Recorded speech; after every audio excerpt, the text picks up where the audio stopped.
Hi, everybody. I'm Vicki Matthew, certified life coach, founder of Happiness Republic, creator of this show, Sunday Happy Sunday. Welcome.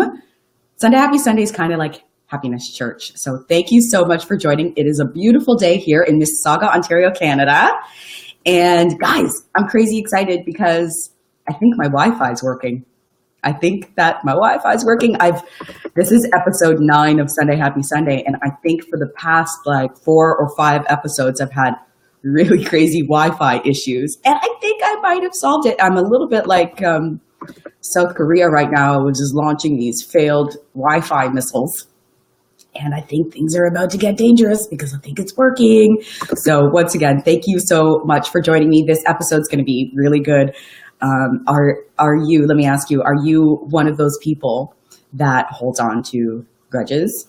Are you still feeling really angry about something terrible that someone did to you and it's in the past and you're not over it yet and it's still affecting your life? Are you feeling guilty about something that you did to somebody else that you just can't forgive yourself for? And once again, you're just holding on to that guilt and it's affecting your life. Are your friends and your family just telling you to get over it? Get over it. Let it go. But you just can't. If that's the case, this episode is for you. You don't want to miss this. Today, I am talking about the only thing you need to do to stop feeling guilty and angry about stuff that happened in the past so that you can finally get over it and live your life again and be free. And I'm going to tell you the 6 things that you can do to make that happen. But first, I am doing this show on Be Live. And so if you like the topic, share this video. And even if you're catching this on the replay, share the video with your friends, your family, share it on your Facebook page, share it on your in your group, if that's what you want. And once again, even if you're catching this on the replay, put your comments in because I will read your comments. And if you have any questions, I'll answer your questions. And like if there's anything that you like about this. If you generally are just sort of into happiness stuff and doing things to improve your life, like my fan page, Happiness Republic, and subscribe to my YouTube channel, which is also called Happiness Republic. If you're a girl boss or a wannabe girl boss, or even if you're just a badass woman who wants to have a positive impact on the world, join my private Facebook group. It's called LYPS, L-Y-P-S, Live Your Purpose Sister. We want to connect with you. And also check it out. I'm on Instagram. So if you want to read my motivational quotes that come from my mind, they're unique and sincere to me, authentic to me, follow me. I'm Happiness Vicki on Instagram. And I think that's it. I think that's all my social media. So let's get back to business, shall we? People, if you're holding on to grudges, if you're still angry about something that happened a long time ago, if you're feeling guilty about something that happened a long time ago, or at least it's already in the past, you've got to let it go. That's the easy part. The hard part is doing it. So today I'm going to talk to you about the only thing you need to do to stop feeling guilty and angry about stuff that happened in the past so that you can finally get over it, live your life and be free. And I'm going to tell you the 6 things that you can do to make that happen. The only thing that you need to do to stop feeling guilty and angry about stuff that's happened in the past and finally get over it is forgiveness. But before I tell you about the 6 steps to take toward forgiveness, I want to get real about what forgiveness is and what it isn't. So first I want to say that people think that being able to forgive says something about your ability to treat others well by being a good person to others. And I think that if that's what you're thinking about forgiveness, like it's a sacrifice that you make for other people, you've kind of got it backwards. Actually, you've got it completely backwards. You don't forgive because it's the right thing to do. You forgive because if you don't, It'll eat you up alive from the inside out, and you are the only one who will die. That's why you forgive. You forgive because you need to get selfish about it. It's about you. The anger that you feel when someone's done something wrong to you, that guilt that you feel when you've done something wrong to someone else, you're the only one who feels that. So that's the first thing. You're not doing it for someone else. You're not forgiving for someone else. You're doing it for you, okay? The second thing I want to say is, and I want to make it clear that forgiveness doesn't mean that when someone does something unacceptable to you, that you continue to let them do it. That's not what forgiveness is. If someone is mistreating you, you have to do something about that. And it could mean that you have to tell them what's acceptable to you and what's not acceptable to you, and really just give them the lay of the land. Or it could mean that you have to let them go out of your life.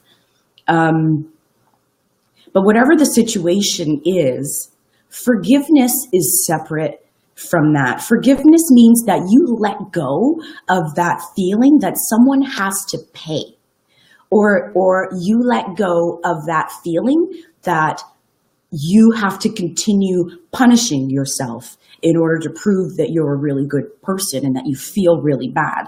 Because when you hold on to those feelings, they start to pile up on you and they start to affect your life.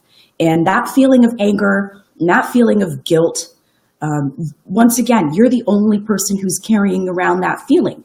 And so that person that you think needs to pay, they're not even thinking about it. You're the only one who's hanging on to that feeling.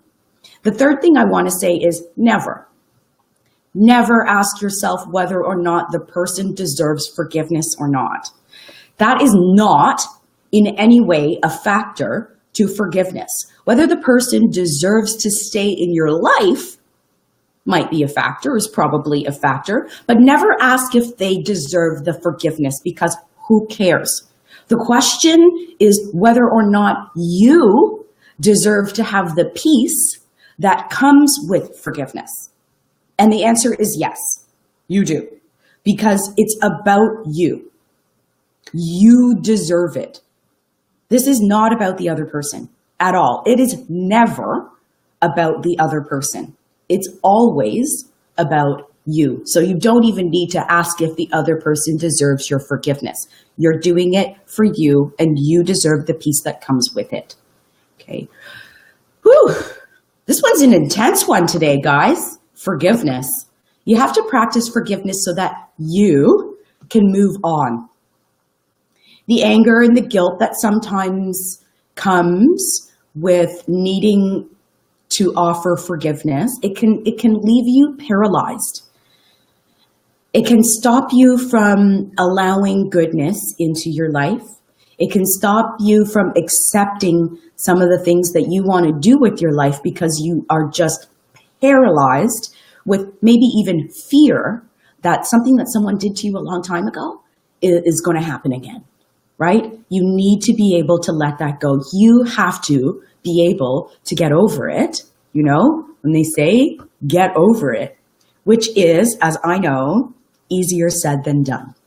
So for any process folks out there, people who like to follow process, I actually have a 6-step process for you to stop feeling guilty and angry about stuff that happened in the past. And you can finally forgive yourself and move on with your life. Okay, the first thing that you're going to want to do, I hope that you guys have journals. If you don't have journals, maybe get a journal, but at least take out a piece of paper and a pen or a pencil or a crayon or whatever, and write this down. You want to write down who you want to forgive. It could be somebody else, or it could be yourself. Let me take a sip. So write down who you want to forgive. It could be somebody else. It could be yourself. And it could be one person, or it could be multiple people. But write down what you want to forgive them for. Get really detailed about what you want to forgive them for. How did what they did to you make you feel? Get really detailed about that and write that down. Why do you want to forgive them? And remember that when you're thinking about why you want to forgive them, remember that forgiveness is all about you.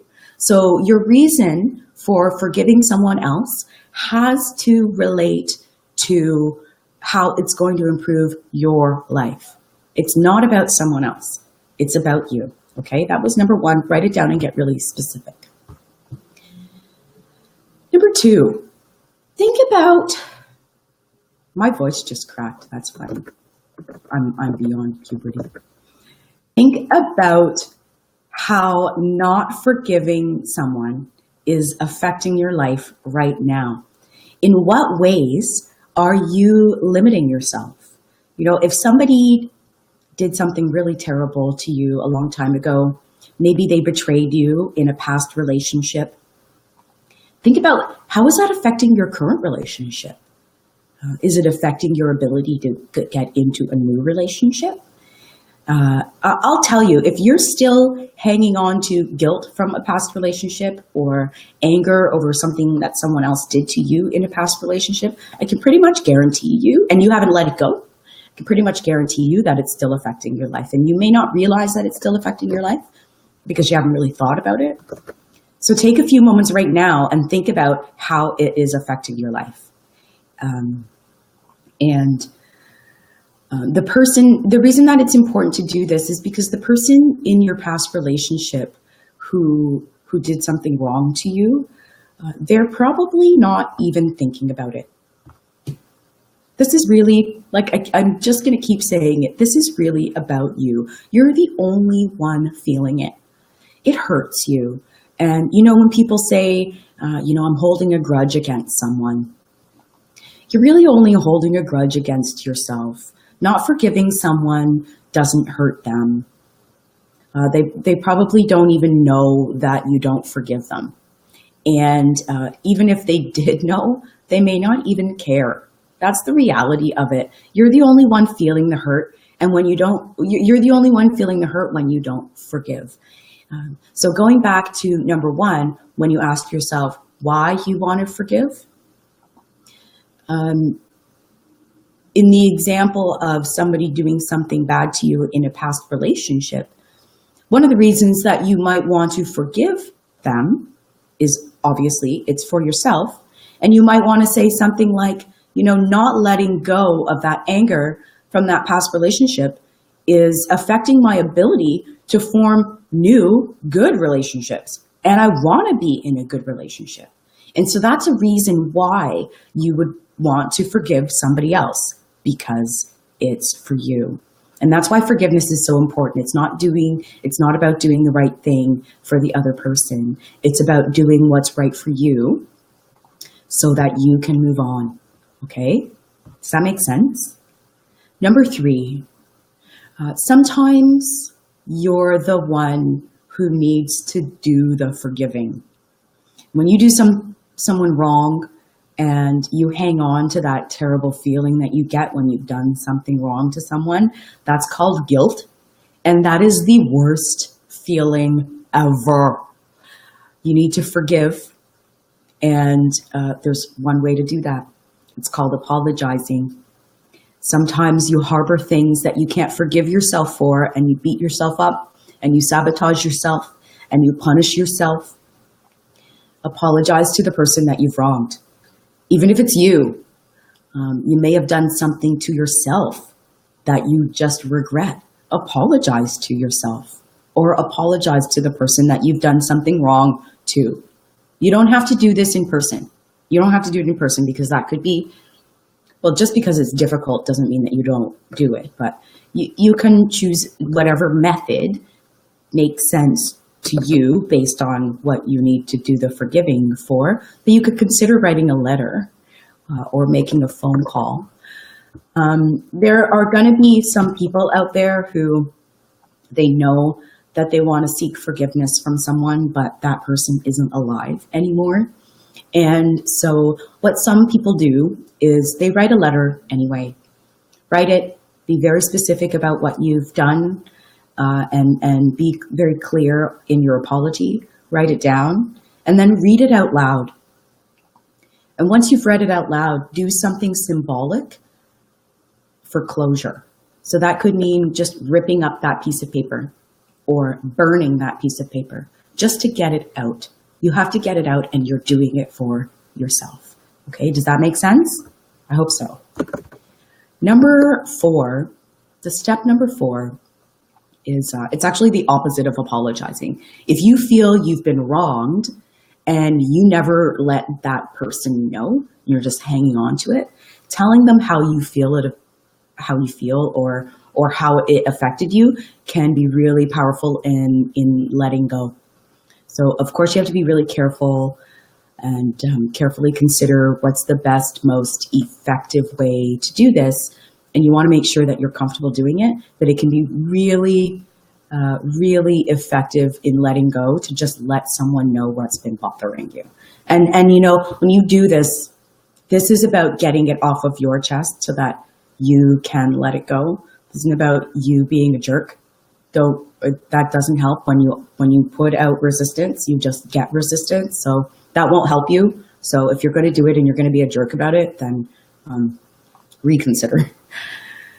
Number 5, let go of the expectation. Now, this is related to 3 and 4 of apologizing and telling people how you feel. When you apologize to someone, you cannot be attached to the outcome.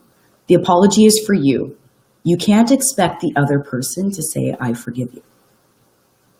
And because that's not what it's about. It's about you forgiving yourself. And when someone has wronged you and you choose to let them know how it made you feel, you can't do it expecting an apology. Because once again, that's not what it's about. You're doing this for you. It's not about the other person. It's never about the other person. It's always about you. The last step toward forgiveness is looking for the lesson or the opportunity. Someone else made you angry. Someone else betrayed your trust. Someone did something really terrible to you in the past, and it's over now. So what did you learn from it? How did it make you a better person? What positive changes came as a result? Sometimes seeing these things in a positive light can really help to make it easier to find a place of forgiveness. And so those are the 6 steps that you can take to help you forgive. Step number 1 was to write it down, get really specific about who you want to forgive, why you want to forgive them, even if it's yourself, and be really clear about how what they did or how what you did made you feel. Number 2, think about how it's affecting your life. If you're hanging on to something that's happened a long time ago and you still haven't forgotten about it and you haven't forgiven yourself for it, it is likely affecting your life right now. And even though you might not think that it is affecting your life right now, take some time to think about it, because it probably is, and you don't want that. And so that's one of the reasons that you're going to want to let it go and forgive. Number 3 was sometimes it's you that needs to do the forgiving. And so go and apologize if it's you and it's really tearing you up. The number 4 was to let other people know how you feel. If something's really affecting you and it's bubbling up inside, let it out. Let someone know, but do not be a jerk when you do it. Number 5 was let go of the expectation. When you apologize to somebody else, don't expect them to say that they're going to forgive you. They might not, but that's on them, right? When someone has wronged you, you can't go and expect an apology. That's just how it works, because it's not about them. It's about you. And you always want to look for the lesson or the opportunity, because there is one. There is a lesson. There is an opportunity in positively everything. But you have to open up your mind to receiving it. This is your life. And you should be able to live your life and be free. Someone else isn't holding the key to your happiness. Someone else isn't holding the key to your freedom. You're holding the key to your happiness. You're holding the key to your freedom, and you really need to take control. This is about personal empowerment, okay, and not giving another person or giving a past experience the right to limit your happiness. Before I go, guys, I wanted to share something with you. A friend of mine posted online. She posted it in the private Facebook group, but when she saw that I was doing this live about forgiveness, actually, I don't even really know that she knew it was about forgiveness. I posted that it was about getting over holding grudges and getting over anger from the past. And she said, at an individual level, we can heal ourselves and truly make our community and our family stronger and better. And this is how we change the world. And that is exactly how I feel. Thank you so much for posting that, friend. It's in the private Facebook group, so I don't want to say who it is, but that's exactly what it is. We hold the keys to our happiness. And when we take control and we get a little bit selfish and we put ourselves first and we put our needs first, it makes us better people. And when you start with yourself, that then trickles out into your family, which then trickles out into your small community, which then trickles out into your larger community, which then trickles out into the world, because the world is composed of little communities. So this is where we start. Holding on to things like grudges, anger that someone did something to you that's already over, anger over the things that you've done to somebody else that you've got to forgive. You have to forgive yourself. You have to forgive other people. And it's not for them. It's entirely for you. And so, guys, thank you so much for joining me here today. If you are catching this on the replay, please leave me comments, ask me questions. You can even do likes, like. If you are a boss girl or a wannabe boss girl, or you're just a badass woman who wants to make a positive impact on the world, join my private Facebook group, LIPS, LYPS, Live Your Purpose, sister. We want to connect with you. So join. And also check me out on Instagram. I'm Happiness Vicky on Instagram. If you just like all this sort of happiness stuff, like my fan page, Happiness Republic, or subscribe to my YouTube channel, Happiness Republic. Until next time, I will see you. I'm glad this Wi-Fi worked, y'all. Peace, everybody.